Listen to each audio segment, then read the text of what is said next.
ಬಿಜೆಪಿಗೆ ಬಿಸಿ ತುಪ್ಪ ಆಗಿಬಿಟ್ಟಿದೆ. ವಿವಾದದ ಕಿಡಿ ಹೊತ್ತಿಸಿದ್ದಾರೆ ಕಂಗನಾ ರಣಾವತ್. ರೈತರ ಬಗ್ಗೆ ತುಚ್ಛವಾಗಿ ಮಾತನಾಡಿದ್ದಾರೆ ಬಿಜೆಪಿಯ ಸಂಸದೆ. ಕಂಗನಾ ರಣಾವತ್ ಮಾತಿಗೆ ಬಿಜೆಪಿಯಲ್ಲೇ ಬಹಳಷ್ಟು ವಿರೋಧ ವ್ಯಕ್ತವಾಗ್ತಾ ಇದೆ. ರೈತರ ಪ್ರತಿಭಟನೆ ಬಗ್ಗೆ ಕಂಗನಾ ಹಗುರವಾಗಿ ಮಾತನಾಡಿದ್ದಾರೆ. ಅನ್ನದಾತರ ಪ್ರತಿಭಟನೆಯನ್ನ ಹೀಯಾಳಿಸಿದ್ದಾರೆ ಕಂಗನಾ ರಣಾವತ್ ಅವರು. ಕೇಂದ್ರ ಸರ್ಕಾರ ಬಲಿಷ್ಠವಾಗಿ ಇರದೇ ಇದ್ದಿದ್ರೆ ಬಾಂಗ್ಲಾ ಸ್ಥಿತಿ ಬರ್ತಾ ಇತ್ತು, ಭಾರತಕ್ಕೂ ಬಾಂಗ್ಲಾದೇಶದ ಪರಿಸ್ಥಿತಿ ಬರ್ತಾ ಇತ್ತು ಅಂತ ಹೇಳಿದ್ದಾರೆ. ವಿಪಕ್ಷಗಳಿಗೆ ಈಗ ಕಂಗನಾ ರಣಾವತ್ ಅವರ ಹೇಳಿಕೆ ಅಸ್ತ್ರವಾಗಿ ಸಿಕ್ಕಿಬಿಟ್ಟಿದೆ. ಹರಿಯಾಣ ಚುನಾವಣೆ ವೇಳೆಯಲ್ಲೇ ವಿವಾದದ ಕಿಡಿಯನ್ನ ಎಬ್ಬಿಸಿದ್ದಾರೆ.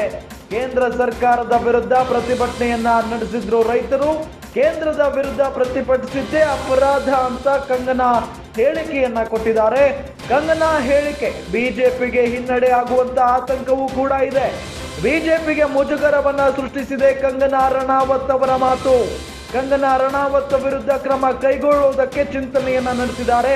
ಕ್ರಮ ಕೈಗೊಳ್ಳುವ ಮುಖೇನ ಬಿಜೆಪಿ ಡ್ಯಾಮೇಜ್ ಕಂಟ್ರೋಲ್ ಮಾಡುವ ಸಾಧ್ಯತೆ ಇದೆ. ಕ್ರಮ ಕೈಗೊಳ್ತಾರ ಹಾಗಾದ್ರೆ ಅನ್ನೋ ಕುತೂಹಲವೂ ಕೂಡ ಇದೆ. ಹರಿಯಾಣ ರೈತರ ಆಕ್ರೋಶ ತಣಿಸಲು ಬಿಜೆಪಿ ಕಸರತ್ತು ಮಾಡ್ತಾ ಇದೆ. ಒಂದು ಕಡೆ ಈಗ ಇನ್ನೇನು ಕೆಲವು ದಿನಗಳಲ್ಲಿ ಹರಿಯಾಣ ಚುನಾವಣೆ ಇದೆ.